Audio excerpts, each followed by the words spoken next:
4th, 2014. I'm Councilman Mike Bonham, the chair. I am joined by my colleagues Paul Koretz and Paul Krikorian. Our other colleagues are on their way, but I wanted to get started. We have a small crowd here today, and I know from history that many of you traditionally raise your hands when I do my multimodal roll call. So I thought today I would do the opposite and just do a shaming roll call. Is there anybody here, raise your hands, if there's anybody here who in the past 2 weeks has been completely reliant on their automobile?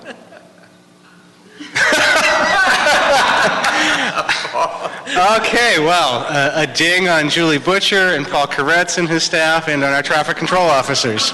Okay. Oh, don't get that one started. I was surprised. Well, I'll commend you for your honesty. Yeah. I was actually expecting people wouldn't raise their hands. Does walking to places count? Yes. No, of course it does. Yes. No, yes. That's good. Okay, we're taking, you're off the count there. He's just trying to make the case for how transit-deprived the West Side is. Well, that's sure true. Damn right. Anyway, unless there's any objection, I was going to recommend we move item number 1, preferential parking district, and item number 2, which is just a follow-up from a previous item in this committee on consent. All right, so ordered. So let's get to, let me do general public comment first. Dennis Hindman. Chris, if you objected to the Koretz Krikorian motion, Hi, Dennis Hyman. The Census Bureau's American Community Survey results for 2013 were released last week. The share of workers commuting by bicycle in the city of Los Angeles increased 20%. Metro's 42% increase in the number of bicycle boardings at rail stations in 2013 would count as transit users and not bicycle commuters in these ACS results. The percentage of workers in LA commuting by bicycle has doubled since 2007, according to ACS results. Commuting by truck, van, or car increased by 22,000 people in that time period, while those commuting to work by bicycle increased by 11,000 people. There were more transit commuters in LA in 2007 than in 2013, according to the survey results. The 5% set aside by the City Council for bicycling out of the local return of Measure R funds, which were mainly used for the installation of bicycle lanes, should be considered a significant factor in the higher percentage of workers commuting by bicycle in the 2013 ACS results. Thank you. Thank you very much. All right, there is no further general public comment, and there will be none. The general public comment for this meeting is closed. So let's move to item number 3. Item number 3 on the regular agenda is a budget recommendation instructing DOT to report relative to how traffic control officers are assigned to traffic gridlock intersections and the metrics used to determine which intersections receive manual traffic control. Thank you very much. Good afternoon, Chief. Good afternoon. Let me just sort of set this one up a bit. Colleagues, this issue came up as a follow-up report from our Budget Committee deliberations this year. There was significant discussion about the hiring of and deployment of traffic control officers throughout the city. The issue of part-time versus full-time was raised, and one of the instructions that I asked for was regular reports to this committee on how traffic control officers are being deployed. I was particularly interested in seeing what we could do to shift traffic control officers from the punitive mission of parking tickets, punitive at least from the perspective of the folks who live in our districts, and more into helping people navigate traffic through Los Angeles. One of my particular pet peeves is when people are blocking the box. We see a lot of that, and a certain direction of traffic can't even move, and you miss almost the entire signal. So I wanted to see how we can start redeploying and also report regularly to this committee on what the metrics are to determine which intersection should be used for deployment. So with that as a setup, go ahead. Very good. Thank you, council members, for inviting me to speak to this issue. As you know, we have our traffic officer numbers fluctuated during the fiscal crisis, and we dropped from a high of about 630 to a low of about 540. Last year, we were able to establish a threshold bottom of 570, which met our service needs as well as our enforcement needs, with the addition of 150 part-time traffic officers. So that is what our complement is. This year, thanks to the Budget and Finance Committee and your motion, we did add 5 that will be hired shortly. We are going to go to 575 at the full-time capacity and stay at 150 at the part-time capacity. The difference between the two is the part-time officers only do enforcement-related activities, where the full-time officers are trained in full traffic control for special events, for blocking the box, for a variety of services that we provide, impounds and things like that. Just as a snapshot for the last 3 months, we provided over 24,000 hours of traffic control activity throughout the city. That includes both commercial venues as well as construction projects, as well as what we call unusual incidents or operations such as the water main break, where we provided 24/7 traffic control services on Sunset, or we respond to fire department perimeter setup, police department perimeters whenever they have an active situation. We respond as basically the third emergency responder to provide these services. Specifically to your request, we don't do a lot of the peak hour or gridlock traffic control. It is determined basically by season and by need or event. For example, for the holidays in the Venice area, we do deploy officers into the intersections to assist with the influx of beach traffic and traffic out there. The Hollywood sign and the problems we had on Beechwood Canyon, we deployed gridlock relief in those areas because of the people trying to get up to see the Hollywood sign and the hikers and the walkers and the problem that Councilmember LeBlanc is quite familiar with. And so that has pretty much been the most of what we provided for gridlock. We can certainly provide that, but as you indicated, when you take the officers away from their enforcement duties for traffic turnover, not just specifically for punitive, but we want to turn the traffic spaces over for businesses and everything, and there is a resultant revenue, which that is important to the city as well. So when they're directing traffic and relieving gridlock or keeping the box open, they're not doing those other duties. So it has to be a balance, and that's back in 2008 during the downturn in 2009, we moved away from the gridlock work into more service based on enforcement and emergency response. So again, we can go in a direction to do that. I want everybody to be cognizant of the fact that there's a balance that has to be achieved there. The metrics that you ask about, back when this program was started, initially it was called the TOKI program, Traffic Officer Key Intersections, and the metric at the time was to go to an intersection and establish if 25% of the total cycles of a intersection, for example, if it's a 90-second cycle, you'd have 60 cycles, so 25% of those, so if 10 to 12 of those are blocked by opposing traffic, then that would qualify for traffic control officer at the intersection. However, what we've learned and what we've found since then with collaboration with our ATSEC engineers and the staff that perform the work, it wasn't necessarily an accurate measurement, because if there was a shutdown, for example, on Hollywood Boulevard for an event, that gridlock would be moved to Highland or Sunset or wherever it goes. So it's not always a factor to say you're going to be there every day. So then what we did is we had a traffic supervisor in the ATSEC center helping to direct officers to gridlock intersection. And actually back long before I was here, we actually used to staff a supervisor in either an LAPD, LAFD, or LA helicopter to be up there to spot these areas and direct our traffic officers to those locations where they see gridlock. We are not doing that currently. But if you want to give me a helicopter, I'll be glad to be the first observer up there. So what we recommend going forward is a different metrics, and again, this is in collaboration with our AdSec engineers and our traffic engineers, that considers the volume, obviously the number of vehicles that are traversing the intersection, the capacity, how many lanes are there, how many cars can it hold, how many it can get through the intersection when it's running smoothly, the number and frequency of collisions at that location, so how dangerous is that intersection, the pedestrian, which would include the pedestrian traffic count.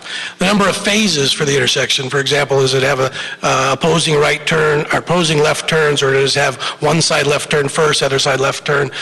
So depending on the phases would also help us determine the need for traffic control in that intersection. And then lastly, the location. Where is it? Is it close to a school? Is it close to a heavy a commercial district? Is it close? Most of the problems are related close to the on-ramps and off-ramps of the freeway.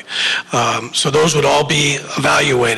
I have taken a list from my area captains, each division has a captain, of what they believe just from their experience and instinct what they have, which I would suggest would be where we would start initially to look at those intersections that they have regular problems in, conduct some of this analysis, and then maybe report back to you folks as to this is what we found. Is this something that you want to direct us to staff, or however you wish to proceed?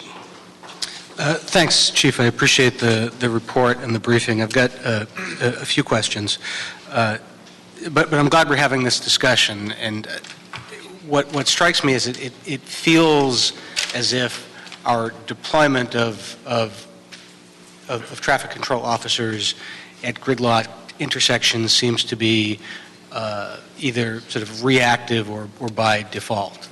There's an incident, there's an event. There's an anticipated big crowd for some reason,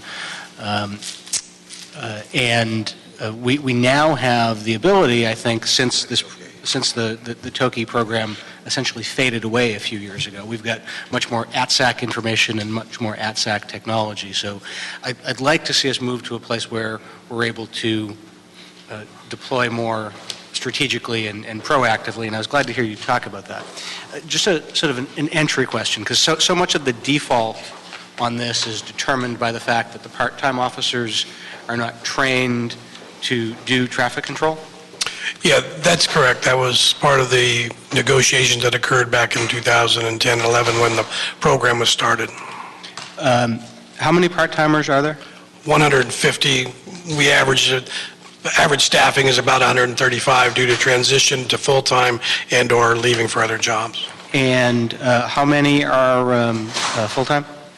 We're allotted 570 full-time, now 575.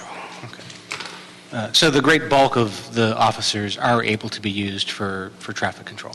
Yes, there's a limited number that have restrictions for physical injuries and things like that, but the majority of the full-time officers do direct traffic. And remind me why the part-timers are not trained to do that? What was the rationale behind that?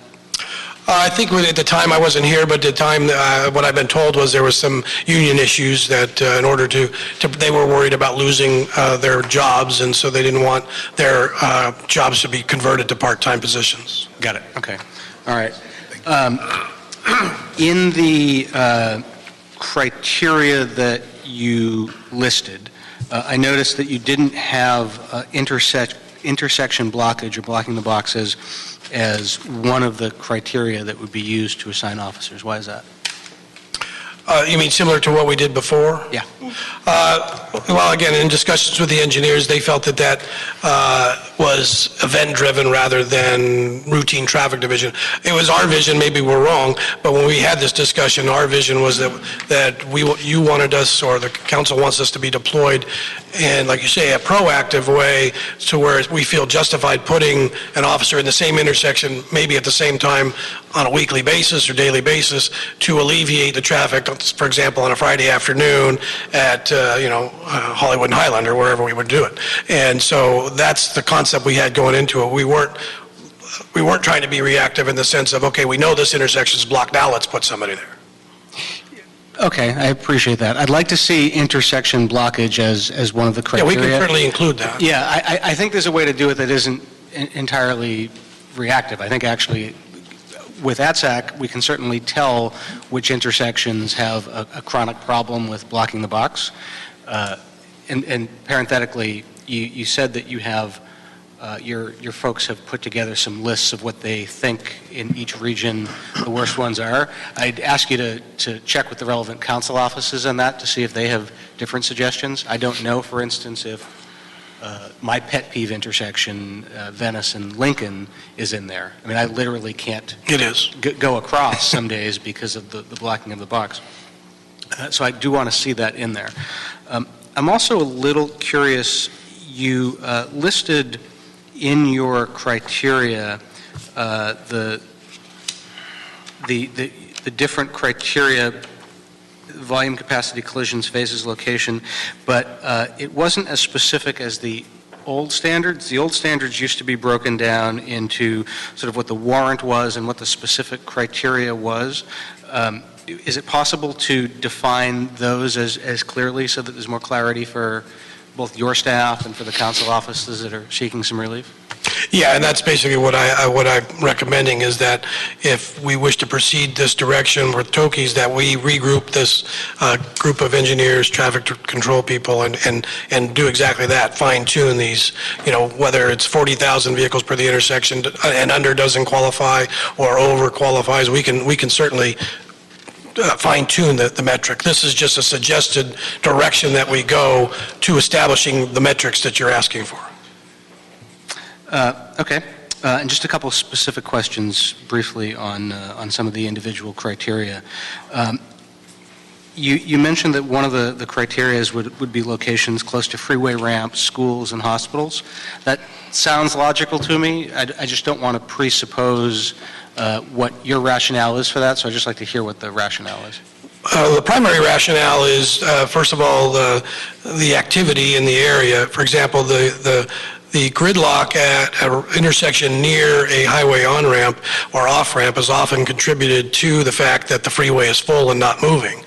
So we can, deploy an officer there and keep the surface street traffic moving, and highlight those that are on the freeway that basically they may need to wait a cycle or two, but out of the intersection to get onto the freeway.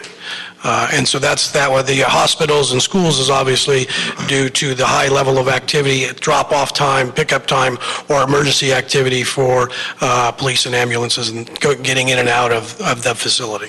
So where specifically would they be deployed near schools or hospitals, as an example? Well, it would be a major intersection. It wouldn't just be like any intersection, but it would be the schools that have major access to major thoroughfares. Okay. Same with the hospitals. Do we have any data or any evidence? I imagine this to be true, but I'm curious if there's data to back it up, that having a traffic control officer at an intersection has an impact on the pedestrian safety in the area? I'm not aware of that metric, but I can certainly check and report back if we've done that kind of study. I'm not aware of one. I know that we've looked for data, and no city has it on crossing guards, which we're going to be talking about later, is whether or not a crossing guard is actually effective or not. Right. And there is no data out on that. And I also wanted to ask you about deploying for intersections with a lot of collisions. When I first heard that, I'm like, okay, well, that makes sense. And then I thought about it, and if an officer is out there directing and waving and preventing someone from blocking the intersection, I see that. A lot of collisions are speeding, someone running a traffic light. I'm asking from the perspective of concern for the physical safety of a traffic control officer, but also about whether or not a TCO being assigned is an effective strategy in combating collisions, or whether or not that calls for more of an engineering fix. Well, it would involve both, but basically the first thing we do analysis of the collisions. If the violations are, as you indicate, excessive speed, things like that, there's not much a traffic officer can do, because basically it's flowing if they're going to be speeding. The turning movements there would be important to look at. If an improper turn is made where a traffic officer can prevent that person, for example, turning on a red while the traffic is coming, or making a left before the light turns yellow or red, we would have ability to control that. So I think in turning movements, our officers, turning movement intersection high numbers, then we would be able to be helpful. But like you say, if it's a speed-related violation, and also depending on, we would also evaluate when. Again, I'm assuming the direction is going to be during peak periods, morning and evening. So we would look at those windows and see what the primary collision factors are for the collisions in those intersections to see if they're correctable by the presence of a traffic officer. Thank you. Colleagues? Mr. Labange. Thank you very much. Members of the committee, I had a plan that was not approved. It was called the 6-2 plan. You have 570 officers. Let's identify whatever it would be, 50, 60 of the 570, and say they could write 6 hours as a ticket on the beats and 2 hours in an intersection just to try to do it. In my city lifetime, and I believe, Mr. Parks, is this correct? You used to direct traffic at 6th and Broadway? I used to do that. And that's where you met your wife, Bobby? I can't acknowledge that at this time. At this time. But very special, very special. She didn't get the ticket. But the police department used to do it, and when I started with the city, the police department did it. They had him, and then all of a sudden it went away. And then Mayor Bradley studied the plan that Philadelphia had, which created the Department of Transportation, which took the officers from the police department, and then they were assigned mostly beats. We had an expansive street cleaning program. Is street cleaning our biggest ticket? It's one of the top two each year. One of the top two, and then we developed tiger teams on the peak hours. Under Bradley's time, we expanded the 4 to 6 to 4 to 7, sometimes 3 to 7. We did that on Las Feliz Boulevard because that's a corridor. So all these things add up over time. The number one thing the Department of Transportation has to do is map the city of where the big good movements and the big traffic flows. If you look at the 1958 map of the California Division of Highways, shows where freeways were going to be, and many of them were never built. The traffic still flows that way. So we have to anticipate where all this movement is. But it is frustrating for the motorists now because they get to a location and people cheat or they sneak into an intersection. They think they're to get across. If there's an officer there and they control the intersection, they feel it's okay. I think there's a very personal psychology to the motorists of Los Angeles when they drive here, when they see people cut through the gutter lane or cut around, etc. So I think it's incumbent upon us to support this department, especially in the coming months, to identify whether it's a traffic control officer who just does street work or if they do ticket enforcement, but whatever that is. I would go for a 6-2 plan because then there's still a need for monitoring variety. I know there's a movement in the city to change all of that, but I mind you, the city is I want to be a fair city, not a fine city, where we just fine everybody. There's impacts there, but at the other same time, too, in a public health issue, if you do not clean the streets, it does create a public health issue. And I'm sure at the beach area, where if the streets aren't turned over, if there's no control once a week, there's impact that is there. So I think in this, whatever we're going to do here, is study that. I'll try to find that motion again and see that. But I would really like to, like in Mr. Corrett's in my district, Highland Avenue is an old state highway, State Highway 170. And there's nothing going to change it. There's no engineering that's going to change it. It is a connector. But if there was someone there at Highland, at Sunset, at Santa Monica, at Melrose, possibly the flows would go better. And at least the people who drive, the citizens of Los Angeles and visitors, etc., would see someone controlling the intersection. In addition, I thought of the other day, I want to take note, identifying, and you're an MTA board member along with Mr. Koretz, the Metro, with Mr. Kokorian, I made that mistake earlier in council twice today. One more time, you'd throw me out. I'm on the Expo board, but close. I know. But Metro has ongoing contracts with tow agencies, and yesterday I saw a car stalled on Highland. Now it's going to be there for a half hour. If there was a connection we could make to some boulevards, whether it's Lincoln Boulevard or Venice Boulevard, that there's a rapid response team just to tow it off, it makes sense because our capacity is that. But I also would say, Mr. Chairman, if you sent a memo to our colleagues and say, identify streets that you think would benefit from a traffic officer at the peak hour, and we have to ask ourselves, is the evening more important than the morning? That's a professional question for you. I almost think of the evening in some sense, we should do it. Lastly, I think you should have the Department of Water and Power hire a team. I know we're discussing about changing the work rules, because right now DWP and other public utilities lay down before peak hours. But if they hire traffic officers, like they were doing San Vicente, 3-lane road, went down to 1 lane. If they had traffic officers, it'd make it easier. And I'm sure they would pay for it. You know, I mean, they pay for it because they're interested in getting their work done and do that. So from a public works standpoint, Mr. Chairman, I'd like to, 2 important things, the 6-2 plan, and then also having departments or major construction have a requirement that they would have to hire in peak hours we don't call them tiger teams, you call them key, whatever it is, Toki or something, we'll come up with a new acronym, just to do that. I noticed a new federal building, and I know Mr. Weezer had this problem. I don't recall, and it's been a while since I've been a deputy, but when every time I remember them building, they always had a sidewalk. Now when they're doing construction, it's the chain link fence or K-rail in the street. So pedestrians have challenges. So there's some changes that are going on all the way around, but I think it'd be very worthy that there be a unit in the Department of Transportation. Chief, you've done a wonderful job, and I hear positive things from your officers all around and your team to articulate this, because I think it's a solution. To widen an intersection may cost millions, but it still may not improve what happens. Thank you, Mr. Chair. Mr. Kretz? Thank you, Mr. Chair. Well, I don't exactly agree with Tom. I think we should be... I don't have it at Melrose, that's his district. I think we should be a fair city and a fine city, and I think our traffic fines are not punitive. They're there for a very good reason.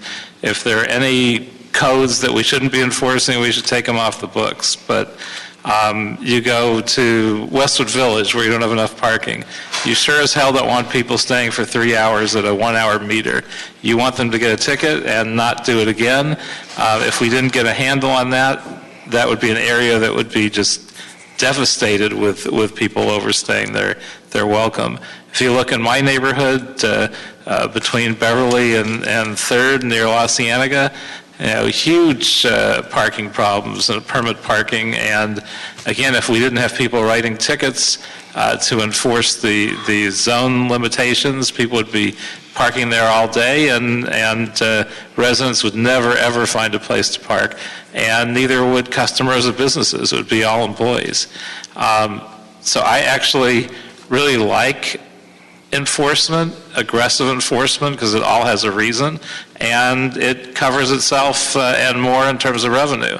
Now, I'm probably inadvertently responsible for something that I disagree with, which is when we were having our greatest financial difficulties in 2009, we cut just about everything, including parking enforcement. And I said, this makes no sense. We know people bring in at least their salaries, so we have to hire more people. And parking enforcement isn't getting done, and I'm seeing some of those problems caused by that. So as a result, we hired a bunch of part-time traffic enforcement officers. And I've seen the results, because I see suddenly only on the weekends my neighborhood is enforced really aggressively, and it's really good, but I'd like to see it during the week too. It's essentially kind of a labor scam. We're hiring people at, I think, 20 hours a week. It's just so we don't have to pay them benefits. That's why they're not getting trained, and that's why they're not getting enough hours. I would like to see us go to the point where we got rid of the part-time officers, because I think it is an inappropriate scam. We hired an appropriate number of full-time officers in their place, and we fully trained them. And we have some flexibility, and I kind of like Tom's plan, where people are doing aggressive and parking enforcement at the right hours, and when we need clearly more traffic control, and there's some intersections that I think are really terrible, where you can just wait and wait and wait, cycle after cycle on occasion, and you really need the enforcement. We'd be able to have that too. So I really like the idea of eliminating the part-time and giving a little more time to traffic flow. I think it's the best of both worlds, and we're also giving our employees an appropriate level of permanence and benefits and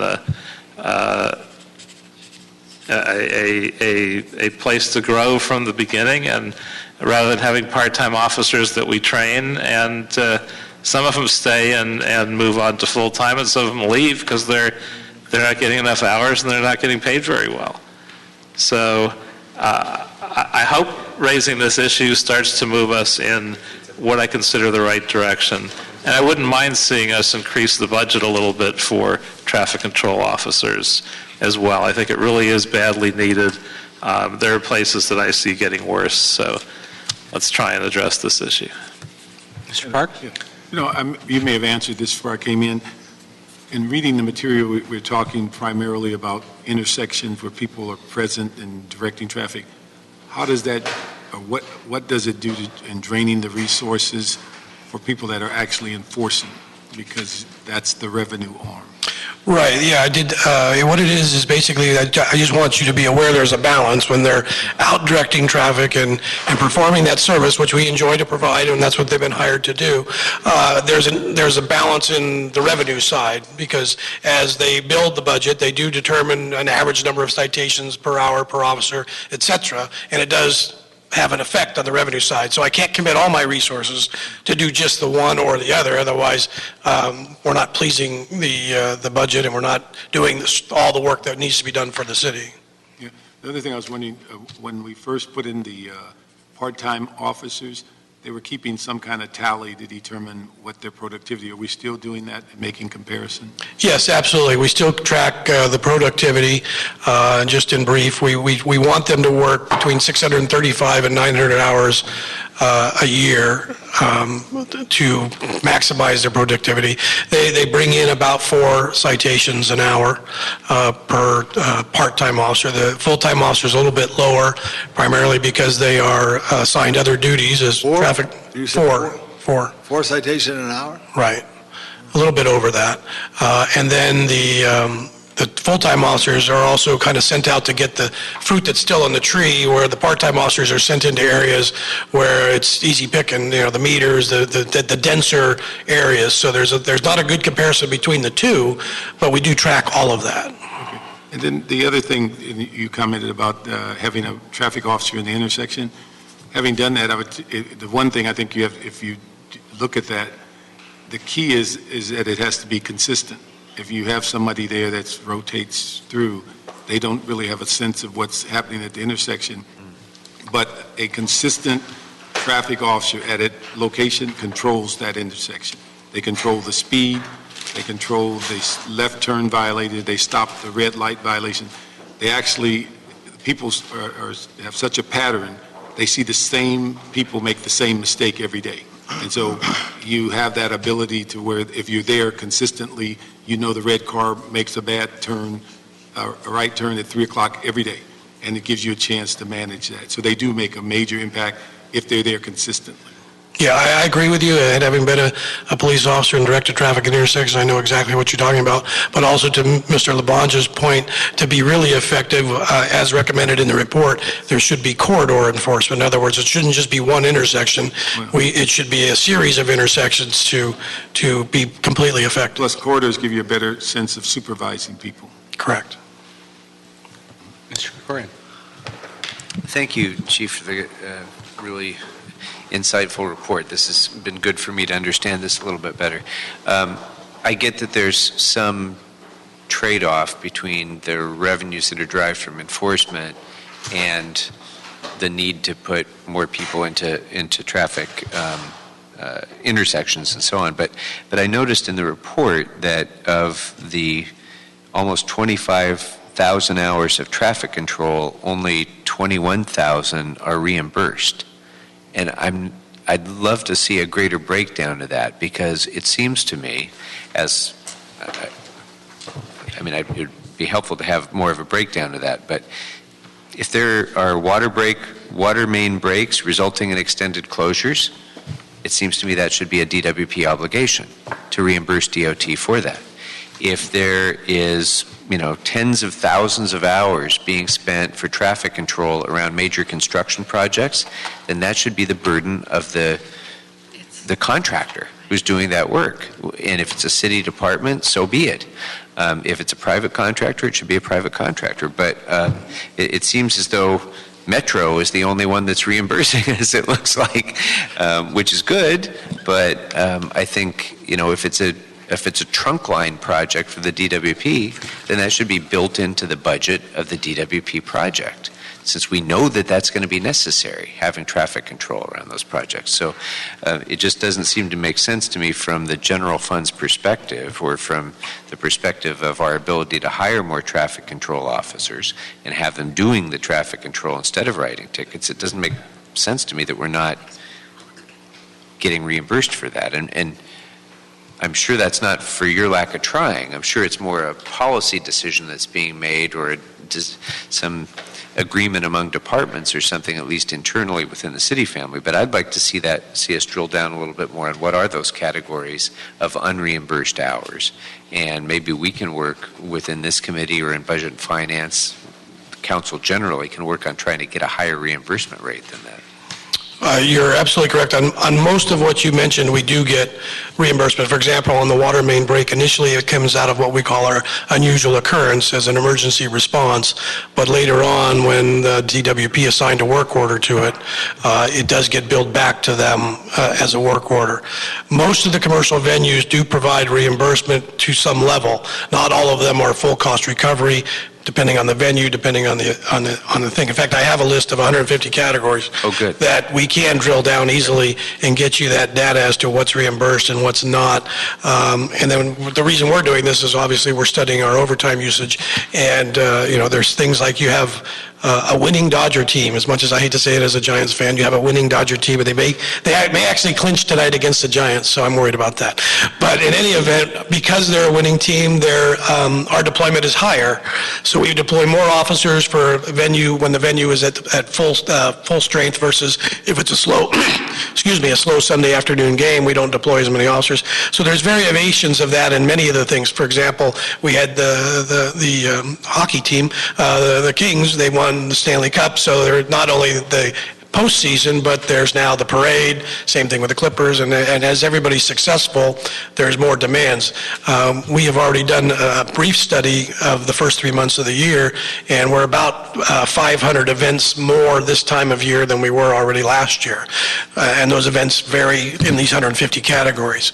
So we are in the process of going through and drilling down on all these to try to find out. But the majority of the unreimbursed things are such as First Amendment protests, spontaneous protests.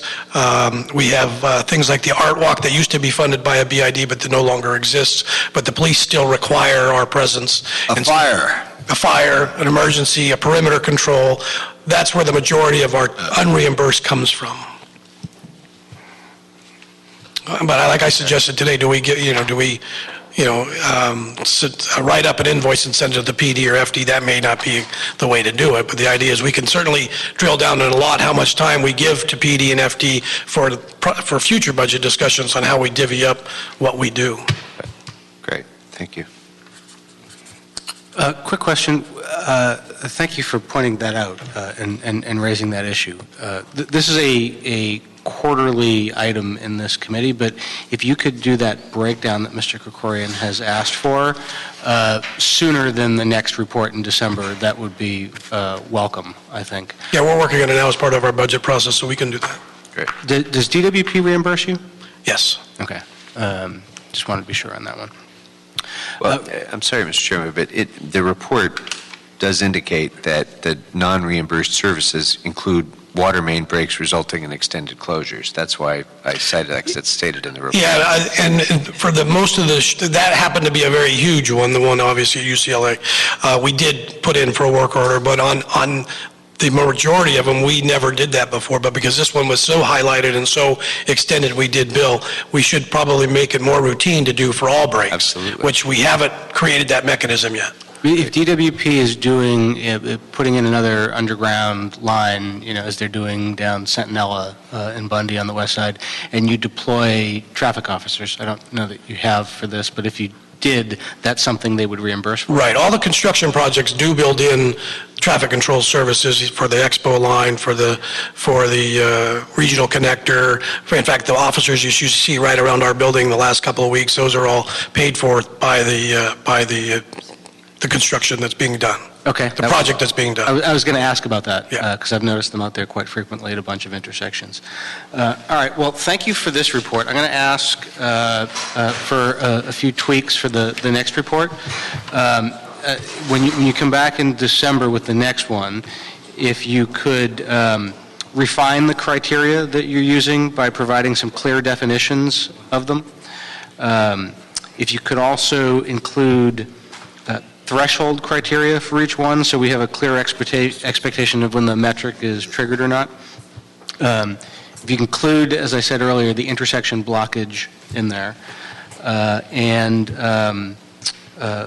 once the metrics have been refined, apply them to a few key congested intersections, and let's see how it works out so we have some feedback the next time we discuss. And just a parenthetical question on the part-time officers that came up. Mr. Koretz mentioned that he sees lots of enforcement in his area on the weekends. Am I correct in inferring from that the part-time officers are deployed more on the weekends than during the week? Yes, there was two reasons for that. One, when we started the program, that was what we informed the union they were going to do. It would actually give full-time officers the opportunity to get weekends off because they all have rotating weekends and things. So there was a carrot. The other part of it is that we don't control their schedules, the part-time officers, as much as we do a full-time officer. Many of the part-time officers have full-time jobs during the week and only work for us on the weekend. But since we had added from 100 to 150, we opened it up, and now they are working whenever available, as when the division determines their haves and needs, just like the police department always does. How many beats do you have? How many officers do you need? And now we're deploying in that sense. The problem is the consistency of a part-time officer to report to work. Oftentimes their loyalty is to their full-time job, not to their part-time job, and we can't really intercede in that like you can when you own the person, so to speak, as a full-time employee scheduled by us. We can't schedule a part-timer on a hard and fast schedule because of the nature of the as-needed. So it doesn't sound like the part-timers are all that useful in terms of your deployment flexibility. Well, they are useful because they do focus. For example, if we're going to do peak hour enforcement, we would focus them in the areas that need the turnover, as he mentioned, in Westwood or downtown, and they only do the parking violations, safety violations, things like that, while the general divisional officers can go and do the traffic control or answer the radio calls. So they are valuable in that sense. If it was utopia for me, I would like to see a squad of what we call TO1s, which is a level of officers that's doesn't do the full duty, but is full-time, and we can control their schedules and actually deploy them as we do the full-time officers. I think, and I've mentioned that to a couple of you before, where it's like you're a level 1 officer that does enforcement, and then when you want to promote to level 2, then you have to be able to do direct traffic and do impounds and things like that. Why don't we have a system now where you can, when you hire a part-time officer, why don't we have a system where you can say, I'm going to need you to be available at these hours? This sounds almost more like a system like a part-time substitute teacher that you call up and they may or may not be available. You are correct, but given the constraints of the part-time as-needed program, this is, we do tell them this is when we have the work available, this is when we would like you to work, but they choose or choose not to. There's no, we are trying to hold them to a minimum of 15 to 20 hours a week, and if they don't, then we say you're not serving our needs, we need you to move on, or bring in more hours. So we are attempting to do that, but unfortunately I can't say you have to be here every Wednesday for this period of time, especially if their work week with their other employer takes precedence. It's a personal decision by them, not necessarily by us. We have told them this is where we want you and this is where we need you. Whether they show up or report is a different story. let me just say one thing on that deployment. Having watched the deployment so many times, the problem isn't a tight problem, that's an all-day problem. Right. You have part-timers that come in and concentrate an area and they go home. And I think it's the same thing that the airline industry learned several years ago. You can hire agents that sit here at the desk all day and have 3 flights, or you can hire them just for the 3 flights. And I think that's the benefit of being able to move them and be able to concentrate, and particularly when you realize that their deployment and enforcement is at a higher rate than full-timers because we're taking them off to do other things. So I think it's invaluable if it's something that is deployed properly. Well, and that's correct, and thankful to this year's budget, because we haven't been effectively managing and scheduling the part-time officers, they have approved supervision to assist us in scheduling, making sure. So we're going to have people that focus specifically on getting the part-timers assigned and working when we need them, exactly to the chief's comments as to, when we need them rather than when they want to come to work. Yeah, I've never had a part-time job where it was sort of optional whether or not I came in. I was hired and this was the job and you show up when they need you. That's a discussion, I guess, for another day. So we'll receive and file this and look forward We'll to report back again in I just November. want to add something too. I have, and I say this like if I could say in the strongest word, I have no problem if I was mayor to have part-time opportunities for the city of Los Angeles for people to work, and if they have a greater ability to get them into the main civil service. I think it shows this, and I think in some of these areas it should be identified because I think it's a contribution, and I think what Mr. Park said is right as far as when people are needed, and usually the afternoon, if we say it's the afternoon, I think it's real important that we do that. But this is a big deal, and I like to work on this a little, even though I got 9 months left, because I think it would make a sincere difference in the lives. And as Mr. Park said, if it's consistent that someone's there on the intersection, then that will get the safety done and the enforcement. And then also, because you guys don't write moving violations, That's correct. we need to work with the police department as well. Thank you. Thank you. Thank you, Chief. Next up, we'll do items 4 and 5 together. Item 4 is a budget instruction directing DOT to report relative to the resources needed to expand the crossing guard program to all elementary schools located in the city. And item 5 is a Labange bond in motion instructing DOT with the assistance of the CAO to report relative to the number of crossing guards existing and needed in the city. Thank you. We have one speaker card for this, Ms. Julie Butcher.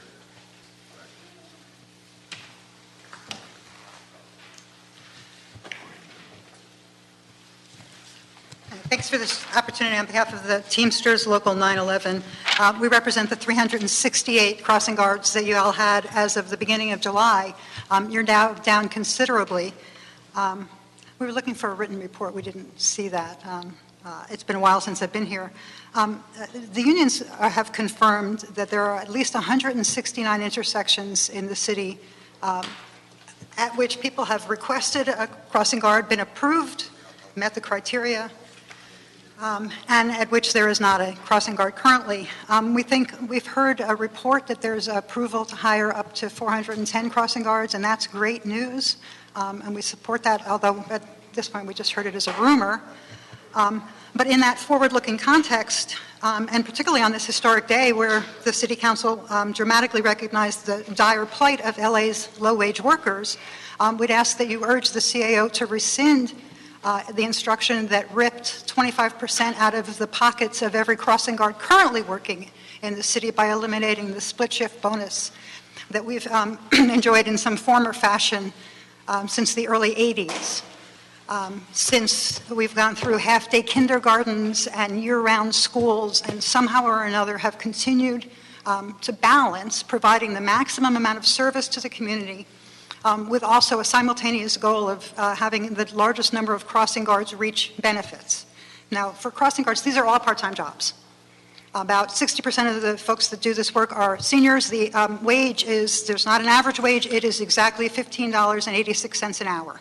The reason it's so high is because we're actually part of the coalition and sort of in the crisis years bargained those wage increases. Otherwise, it would be below $15 an hour. They are part-time jobs. Historically, again, to make sure that folks came back at the end of shift so that they cross the kids going and coming, there's been a split shift bonus. Effective July 1st, So the service has been cut dramatically. We'd ask you to urge the CAO to bargain with the union. We're ready. We could go now and resolve this. But instead, again, you've allowed your CAO to, I think, lie and rip this money out of the pockets of these folks that provide frontline services, ready to do it and are leaving in droves because of the decision that the CAO has made. Not the department. And I'd actually put them on the spot and ask if it was their idea and if they support the action, or if we can go back to the way it was. Thank you, Julie.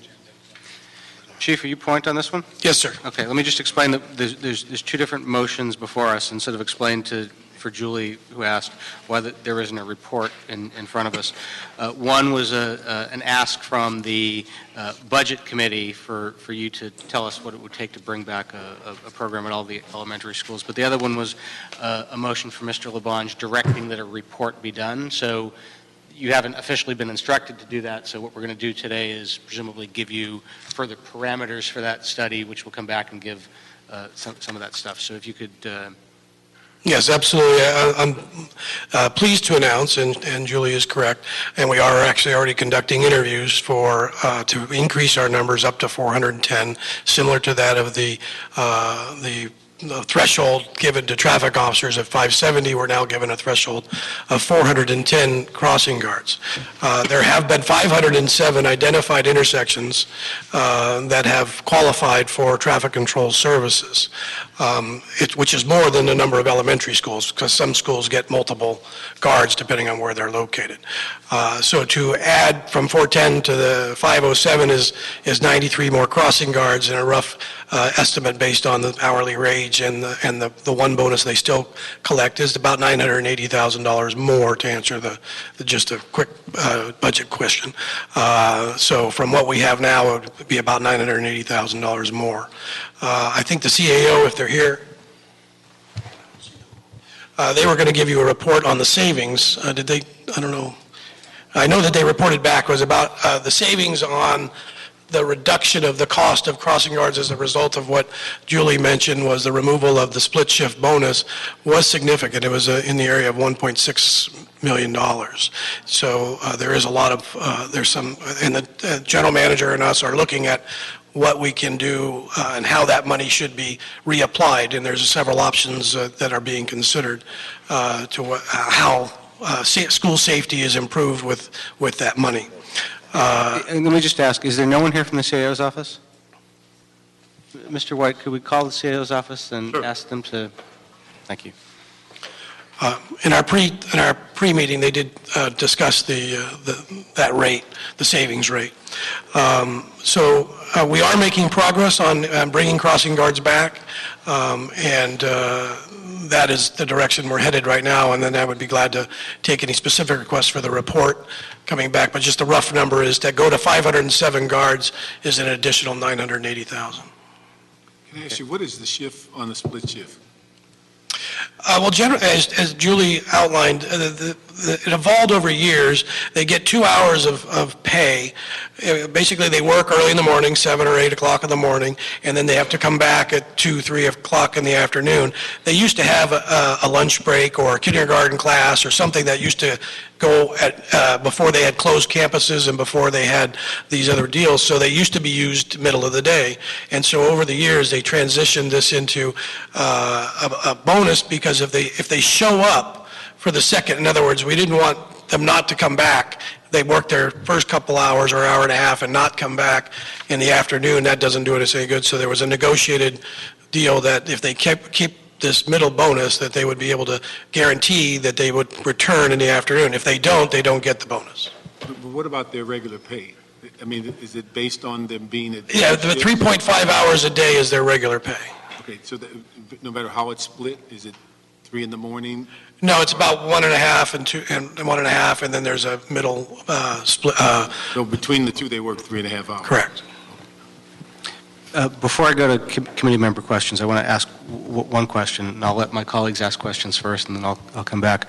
The one I want to ask, because you didn't cover it, is there any program in place in Los Angeles to train and certify volunteers from schools or parent teacher associations to act as crossing guards in the city of LA?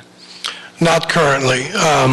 The state law and the traffic safety guidelines for the state of California have provisions for volunteer programs. The city has an ordinance that indicates that in order for anyone other than a traffic officer, police officer to direct traffic in a city street, it has to be authorized by the chief of police. And at a point in time, probably before my arrival, but not too far before my arrival, there was a senior lead officer in the western area that had a program at a specific school that involved volunteers. So it can be done, but it has to be currently under the existing rules, it has to be done under the auspices of the police department, with the police chief authorizing these trained individuals to go into the street. To do another way, and of course you can probably talk to Julie about this, but there's an issue, of course, with the union of contracting out or giving their jobs to other people, and that's a stumbling block as well. Okay. Mr. Krikorian, do you have any questions? I'm going to start on your end. Mr. Parks, anything else? Okay, Mr. Koretz. Yeah, I'm wondering whether there's any reason why we aren't bargaining with the unit to resolve this issue, rather than just having people quit because they're not paid adequately. Yeah, there are, all the coalition bargaining units are in some stage of negotiations, and I'm sure that will be one of the items on the table. They did go to the Employee Relations Board based on the fact that they believe the item was taken away from them without meet and confer, but it was actually taken away via a sunset clause. It says as of an effective date, this bonus would no longer be paid, and the Employee Relations Board ruled in favor of the city at that point. It seems like as a practical matter, we would want to be able to keep our staff, and we want to be able to resolve this. So I don't know if there's a way for us to direct the EERC to at least know that or let the EERC know that we are concerned about this issue, and to encourage them to meet and confer with the proper unit to resolve this issue. Yeah, well, given that two of us are on EERC, I think we can probably make that message be known during EERC. I don't think we need to vote on that in committee. But we could it wouldn't be a bad thing to let the committee know that this committee has that concern.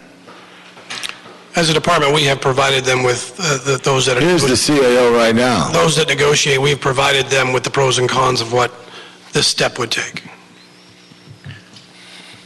Welcome, Mr. Hi, David. Morano.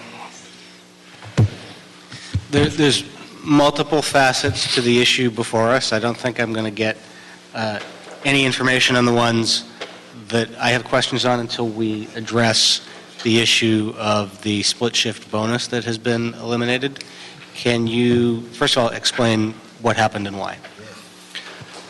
The MOU negotiated for the crossing guards with the Teamsters Union has an expiration or sunset on that bonus, and that bonus sunset on July 1st of this year. That bonus is an hour added to the pay for a given day when they work a split shift. Did that bonus sunset at the, why did it sunset at that point? Is that the end of the contract? It was negotiated that way. Does anything else end at that point? Are there any other things that sunset? I am not aware of anything else that sunsets then. Is there a current contract, or are we? Yes. Yes. So when the contract was negotiated, when does the contract expire? I left that back in the office. I think it expires at, I have to check. Do you remember? It expired on June 30th, but as all contracts continues until it's replaced by I'm getting there. That's where I'm going. There are a couple of amendments in place, so I don't recall off the top of my head the relevant dates for those. So. But what I'm getting at is that I understand your office's position is that this is in the contract and it sunsets at that date. Correct. What I'm hearing from labor is that it sunsetted at the end of that contract. That contract has expired, and generally our practice is to extend the provisions of an expired contract until a new one is negotiated. Is that correct? Yes, that's been our past practice. So why is it that this one provision wasn't extended like everything else? I will have to go back and look into the actual dates for you just to be sure. I just know what we discussed with Mr. Santana the other day, and I was told that the union had negotiated that date as a sunset date. But I would need to go look at some of the dates on the documents and see what's active and what's not in order to answer that question most fully. Isn't it fair to assume, though, that the union agreed to that date because it was the end of the contract? You'd have to ask them. I'm not sure what was in their mind, and I don't sit at that table, so I can't even tell you what exactly occurred. Mr. Perez? I think it's a reasonable point that it expired with the rest of the contract, but since there's not a successor contract in place, there's no obvious justification for me to how we decided to stop paying that. This is just part of the contract, like the rest of it, that we are presumably still operating under. So I can get you an answer. I'm sorry I don't have one that will satisfy you this very moment, but I don't want to be wrong. So I can get you an answer a little bit later after committee, if that's okay. Mr. LaBonge? Other issues, because I know we're getting off. Yeah, let's just do this issue and then we'll hit the... But I don't, this is on the agenda, is the contract on the agenda? Bringing the... I just don't know. I mean, you're getting into detailed points, and the CAO's representative can't answer. Yeah. So I think it's unfair to us unless they're both prepared.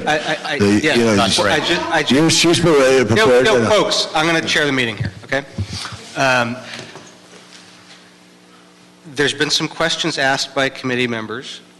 Mr. Hirano has given a response that some may not consider to be an answer. Before we move forward on any of the other related issues, I just want to see if any of the other members of this committee have questions on the subject for Mr. Hirano. Okay. No, I think Mr. LaBonge is actually correct. It's probably beyond the scope of our agenda. So. Yes. Okay. So this committee can't get into the negotiating the contract or giving contract instructions, but there are unanswered questions that are relevant. So I would like to see those answers back in writing to this committee, and then perhaps that can be something that Mr. Koretz can use from his perch on EERC to continue to address this question. I will take those back and we'll get you an answer for both those questions. One question I would like answered from you, if you can answer it, that is related to this subject, that is more germane to our discussion, is whether or not, or to what amount of savings has been generated as a result of not having that 1 hour for those employees. In the last 24 hours, we've been trying to ascertain exactly what that number is. We haven't come up with a solid number we can give you. We do know the department did run some of their payroll data from last year, and they paid about $1.9 million in bonuses to crossing guards last year. Our task working with the department is to try and break that down between the two bonuses that are listed in the MOU, between the last shift and the split shift bonuses. And we're in the process of doing that, and I apologize we weren't able to get that done before committee, but as soon as we have that done, we will let you know. It's a highly relevant question. One on the contractual issue. I mean, some of us don't think that the decision made by the CAO was wise or fair, but if it happened and there wasn't a lot of financial trade-off, then it's even worse than doing it in the first place. The second side of that is if there are savings that can otherwise be used for pedestrian safety near schools, are there engineering fixes we can do for some of our safety things? Can we create a volunteer program? That's money that could be reprogrammed. My first objective here, and this is a crossing guard program, my first objective is the safety of the elementary school kids who are going to and from on roads that we have seen consistently are not safe for pedestrians. So if there are savings, I think we need to think about how those, if the bonus is not going to continue. If there are savings, those should be reprogrammed in ways that enhance the safety of our children. Understood.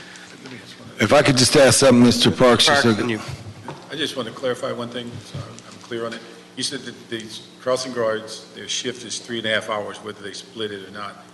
Is the bonus an extra hour that allows them to work, get paid for 4.5 hours? Is that what we're saying? The bonus in the MOU is 1 hour. Okay.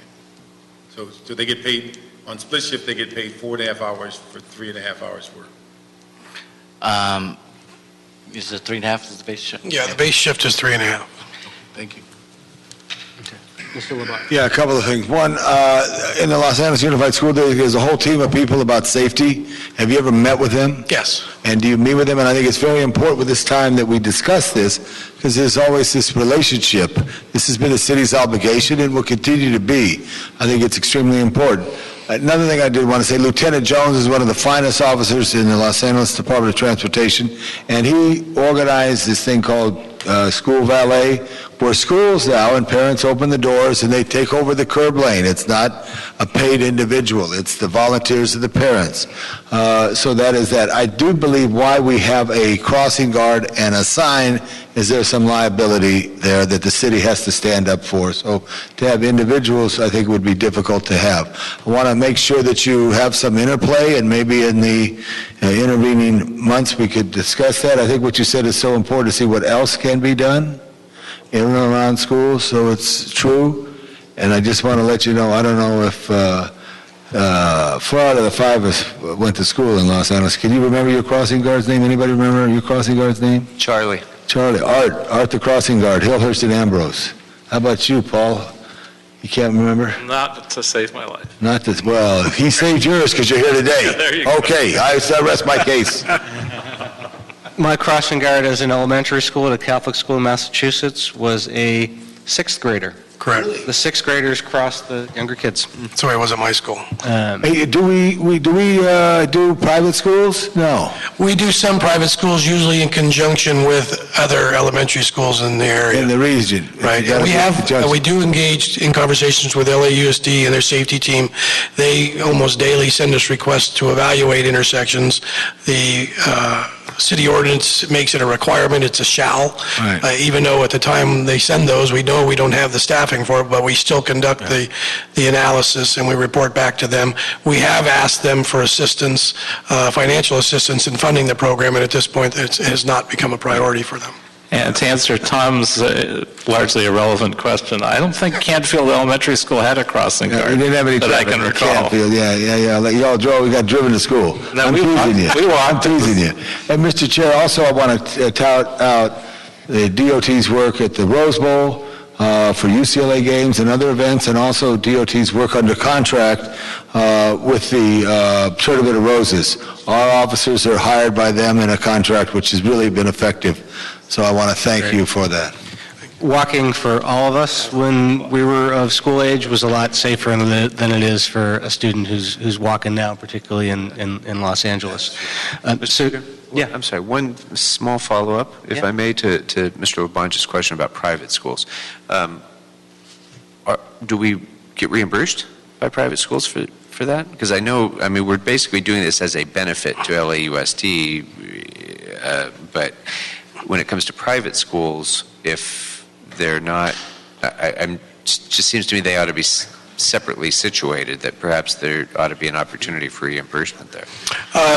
No, we don't seek reimbursement, and I'm not sure, again, I'd have to go back, and usually it's in conjunction with another school. Charter schools are treated similar to USD schools, and we do provide the services for the charter. I'd have to check with Lieutenant Jones more on actually how many private schools, standalone private schools, we provide service to. Great, thank you. Okay. When the crossing guard issue last came up in about April or so, prior to the CAO's decision on the split shift bonus, there were 2 issues that came up that didn't get a lot of resolution. I want to see that there's a way to address those or begin to address those in the report that you'll be instructed to do. One of those was the volunteer program. I understand that you need to work with LAPD. I understand that that's an issue with labor. This is kids. This is kids' safety. And I think that's got to be the predominant concern. Even if it's a problem with some of our labor partners, and even if it's a hassle working with LAPD to do something. As the crossing guard program has been diminished, and as it diminishes more through the attrition that Ms. Butcher talked about, I've got parents who are eager and willing to help out, but there's no way to help them. And I think the city should never be, for whatever reason, in the position of saying no to civic-minded people who want to help, particularly if they're trying to help the children in their neighborhood. So when you do the report, I'd like to see recommendations on how we can put that together. Are there other cities that have done it well? What can we build on that LAPD used to do? You know, what would the criteria be? Should the school need to help us screen folks? I mean, you clearly don't want someone just raising their hand from the creepy-looking house down the street, but, you know, there's a lot of folks who are actively engaged with the school, and, you know, I think there's a way to do it, and I think it's important that we do it. The other thing, though, was, and I think it was Mr. Krikorian who brought this up, was whether or not there's any clear line of communication for crossing guards to report infrastructure issues or enforcement issues back into the city so that some action is taken on it or some consideration is given on it. Has any work been done on that since Mr. Krikorian brought that up?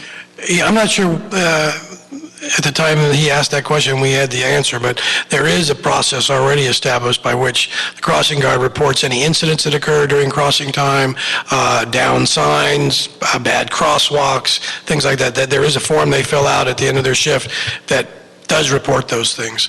But we can look into that and report back in more detail. Yeah, and that's half the equation.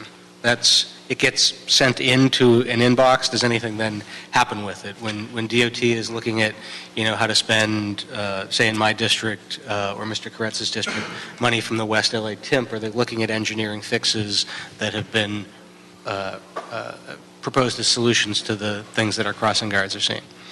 So when what I'd recommend we do is receive and file the budget instruction, but approve Mr. Labange's motion directing you to do a report.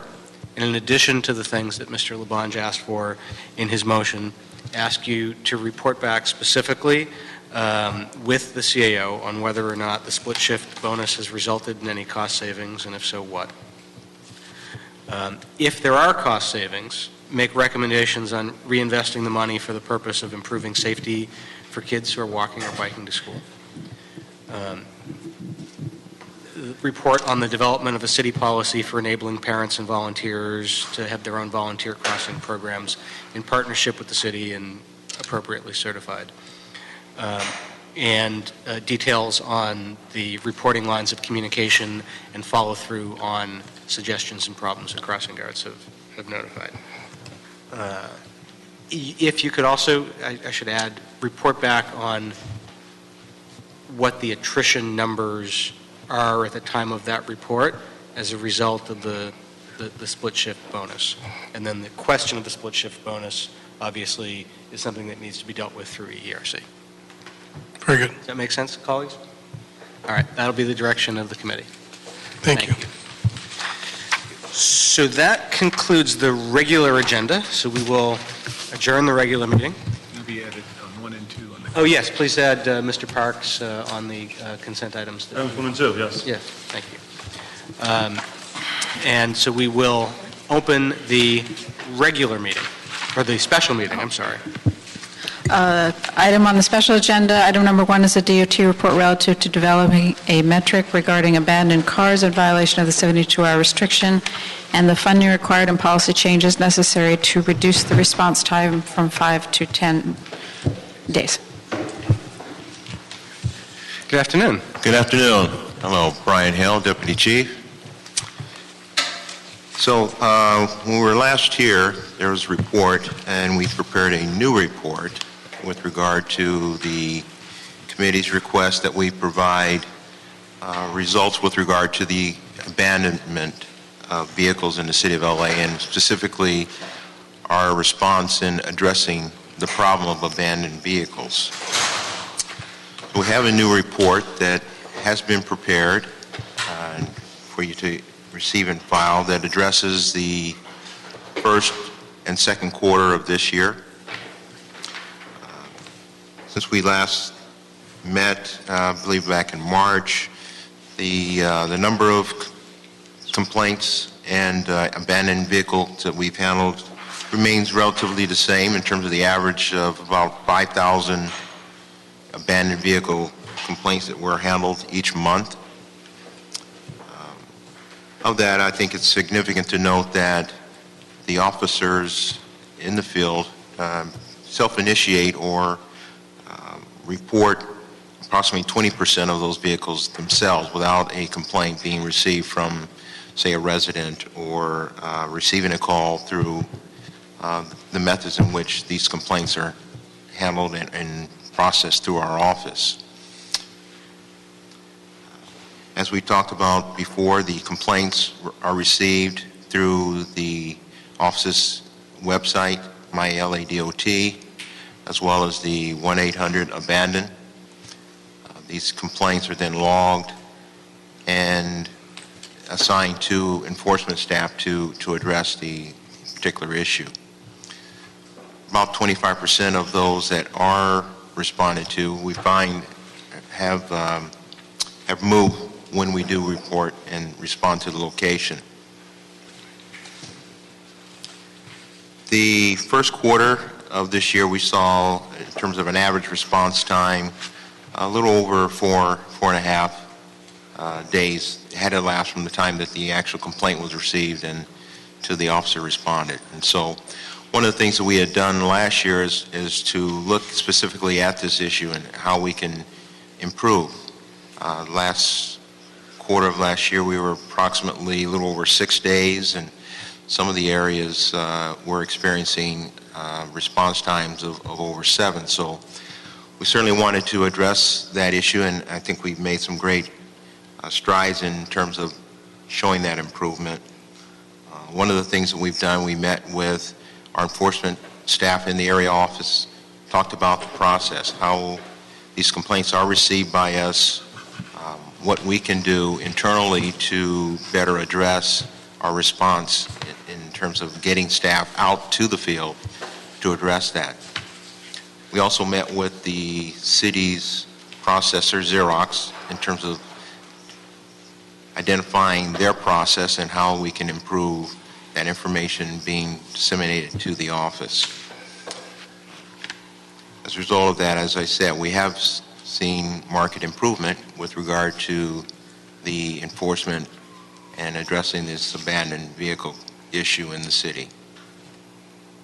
Thank you.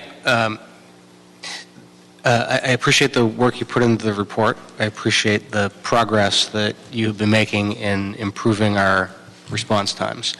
I'm going to ask for further reports if you can do a different format, because it's actually very hard to sort of pull information out of this. I think for us it's going to be a lot easier if the numbers aren't so much in sentence form, but if you could do it more in sort of a graph or a chart, and if you could compare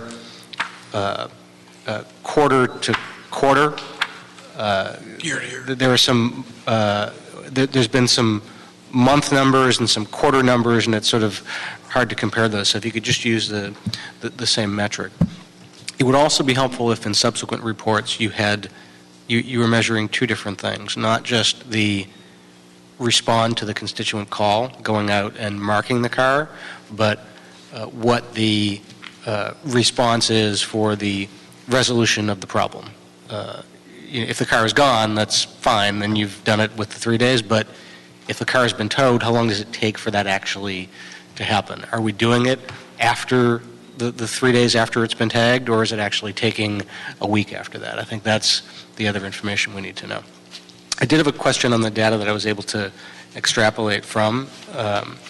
As I read it, it looked like the data, the response time overall, overall improved from 4.5 days to almost 3.2 days. That's good.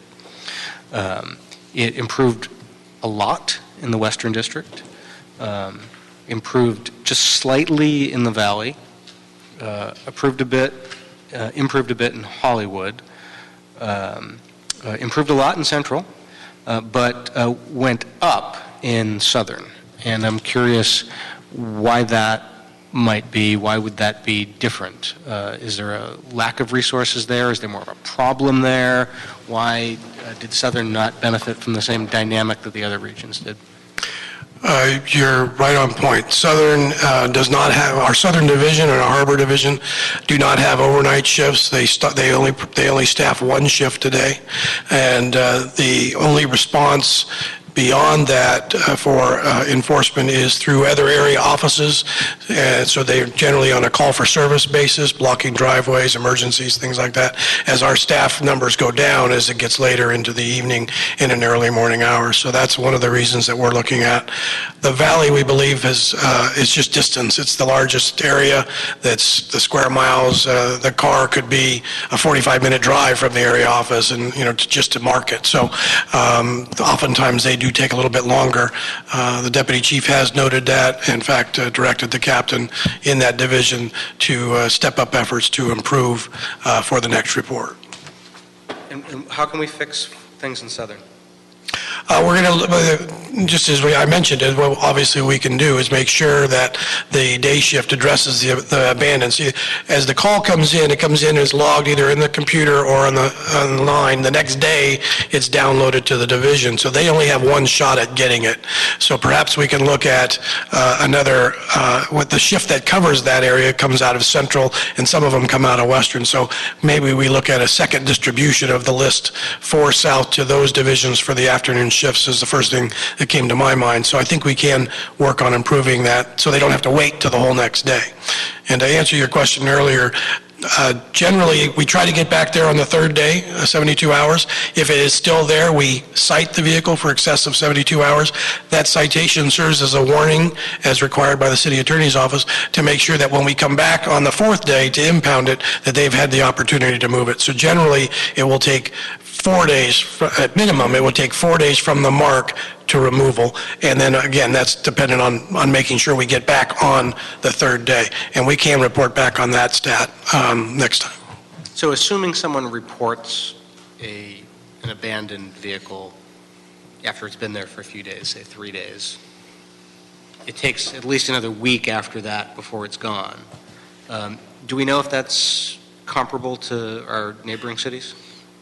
I haven't compared to neighboring cities, but I believe it is. Again, like I say, it takes as you can see from our numbers, it takes currently approximately 3 days for us to market, and then 4 days to wait for the impound. So that, I think 3 days in the city of Los Angeles, given that one day, the first day is already committed just to the reporting process. We're doing pretty well, but we're certainly going to strive to do better. Colleagues? Okay. Good progress.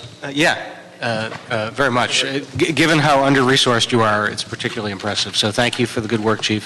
We'll receive and file this, and then if you could provide the different format next time that's a little bit easier for some of us policymakers to understand, would be appreciated. Thank you very much. Is there any general public comment for the special meeting? Seeing none, that wraps us up. We are done. Thank you very much, colleagues. Thank you.